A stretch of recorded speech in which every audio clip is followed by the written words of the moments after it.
Hello, नमस्ते। अभिनव ने अपने चेहरे पर मुस्कान लाते हुए कहा। वो भले ही कितना भी थका हुआ था, लेकिन वो इन लोगों को पता नहीं चलने देना चाहता था कि वो क्या करके आया है। जैसे ही अभिनव ने चहकते हुए नमस्ते किया तो शर्मिला, अनन्या और राजीव उसे देखने लगे। उनकी आंखों में एक अजीब सा गुस्सा था। अभिनव उनकी आंखें देख हैरान हो गया। अभिनव को यह तो नहीं लग रहा था कि वो लोग मुस्कुराते हुए उसका स्वागत करेंगे, लेकिन आज जिस तरह का गुस्सा उनकी आंखों में नजर आ रहा था, उसे देखकर अभिनव को कुछ अजीब लग रहा था। मैंने कहा नमस्ते एंड हेलो अनन्या। अभिनव ने दोबारा मुस्कुराने की कोशिश करते हुए कहा, पर यह सुनते ही उन तीनों का गुस्सा और ज्यादा बढ़ चुका था। शर्मिला ने उबलते हुए कहा, क्या सही टाइम पर आए हो? अभिनव ने यह सुनते ही अनन्या को देखा। वो ये पता करने की कोशिश कर रहा था कि वहां क्या हो रहा है, लेकिन अनन्या ने भी एक गहरी सांस ली और अभिनव से नजर फेर ली। अभिनव से रहा नहीं गया तो उसने पूछा, क्या मैंने कुछ गलत किया है? राजीव ने उसे एक पल को देखा और फिर टेबल पर रखा अपना फोन उठाया, उसमें कुछ खोला और आखिर में स्क्रीन अभिनव की तरफ घुमा दी। अभिनव पास आया और उसने राजीव से फोन ले लिया। फिर उसने स्क्रीन पर जो देखा उसे देख उसकी आंखें फटी की फटी रह गई। स्क्रीन पर एक वीडियो चल रहा था जिसमें अभिनव उस लड़के को होटल के अंदर बुरी तरह से पीट रहा था। अभिनव को यह देखते ही अंदर से बुरा लगा। अब उसे समझ आ गया था कि वो सभी अभिनव से खार खाकर क्यों बैठे थे। उसने कहा, जो कुछ भी हुआ उसके बारे में मैं समझा सकता हूँ। इतने में शर्मिला ने उसकी बात बीच में काटते हुए कहा, क्या समझाओगे?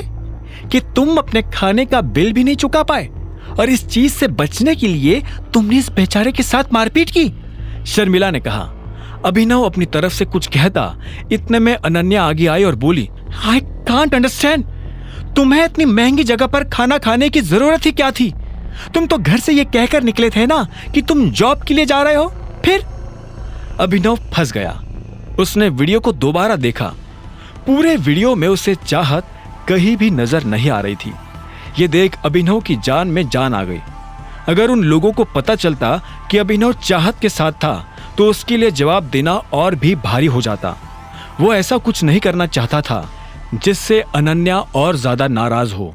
हमने तुम्हें इसलिए तो अपने घर में जगह नहीं दी थी कि बाहर जाकर तुम हमारे परिवार की सरे बाजार इज्जत उछालो। जब बाकी दोनों महिलाओं ने अपनी बात कह दी तो राजीव से भी नहीं रहा गया और उसने भी अभिनव को सुनाना शुरू कर दिया। उसने आगे कहा, अनन्या का पति, इस घर का दामाद, पब्लिक में इतने बड़े होटल के अंदर ऐसी गिरी हुई हरकत कैसे कर सकता है? आप सभी ऐसा इसलिए कह रहे हैं क्योंकि आपको सच पता नहीं है। आपने इस लड़के को मार खाते हुए तो देख लिया, लेकिन आप लोगों के मन में यह सवाल नहीं आया कि मैंने इसे मारा क्यों? यह आदमी मुझसे उल्टी सीधी बातें कर रहा था, मुझे अनाप शनाप बोले जा रहा था और मुझे ही नहीं, मेरे साथ। अचानक से अभिनव ये कहते कहते रुक गया। उसकी जुबान पर चाहत का नाम आने वाला था। तुम्हारे साथ कौन? अनन्या ने अभिनव की बात पकड़ते हुए पूछा और जवाब के लिए अभिनव की आंखों में देखने लगी। अभिनव चाहता था कि अनन्या अपनी नजर उससे दूर हटा ले, लेकिन वो ऐसा नहीं कर रही थी।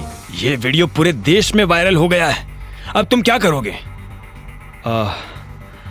आई एम सॉरी, लेकिन इस लड़के के साथ जो हुआ असल में इसके साथ वही होना चाहिए था। यह सुनते ही शर्मिला गुस्से में आग बबूला हो गई। वो गुस्से में अभिनव की तरफ बढ़ने लगी। उसका मन तो कर रहा था कि वो अभिनव को थप्पड़ मार दे, लेकिन अपने आप को रोकते हुए उसने कहा, जब हम तुमसे तमीज से बात कर रहे हैं तो तुम भी तमीज से बात करो। परिवार की नाक कटाने के बाद कह रहे हो कि ये जो तुमने किया वो सही किया, और तुम्हें क्या लगा तुम्हारे ऐसे बोलने से हम तुम्हें गले लगाएंगे, शाबाशी देंगे? ना तुम्हारे पास कोई नौकरी है, ना तुम इस परिवार की मदद करना चाहते हो, तो कम से कम भगवान के लिए ऐसा कुछ तो मत करो जिससे इस परिवार को नीचा देखना पड़े। शर्मिला, शांत हो जाओ। राजीव ने शर्मिला को रोकने की कोशिश की। अनन्या की शादी अगर किसी से होनी चाहिए तो वो है चिराग, सिर्फ चिराग। यह सुनती ही अनन्या की आंखें फटी की फटी रह गई। उसने शर्मिला को देखा और बोली, मम्मा, मैं चिराग से शादी करने के लिए कब एग्री हुई? तुम्हारे एग्री होने की मुझे जरूरत भी नहीं है। मैं तुम्हारी माँ हूँ और मुझे पता है what is best for you. इसके साथ रहोगी तो जिंदगी भर तकलीफ ही तकलीफ देखोगी, और फिर तुम्हें अपनी कंपनी के लिए भी मदद चाहिए ना, चिराग के अलावा तुम्हारी कंपनी को फिर से खड़ा करने में कोई तुम्हारी मदद नहीं कर सकता है। इस पर अनन्या ने कहा, मम्मा ऐसा नहीं है, मैं खुद अकरम सर से बात करूंगी, वो मेरी हेल्प कर सकते हैं। मैं चिराग से शादी नहीं करना चाहती हूं। तो क्या तुम जिंदगी भर इस आदमी के साथ रहोगी? हाँ बताओ, शर्मिला ने पूछा। नहीं, मैं इन दोनों में से किसी के साथ नहीं रहना चाहती हूं, अनन्या ने अकड़ के साथ जवाब दिया। आगे की कहानी जानने के लिए देखें अगला एपिसोड सिर्फ पॉकेट एफएम के YouTube चैनल पर, और द रिटर्न ऑफ टाइगर के सारे एपिसोड्स को सुनने के लिए डिस्क्रिप्शन में दी लिंक से डाउनलोड करें पॉकेट एफएम ऐप।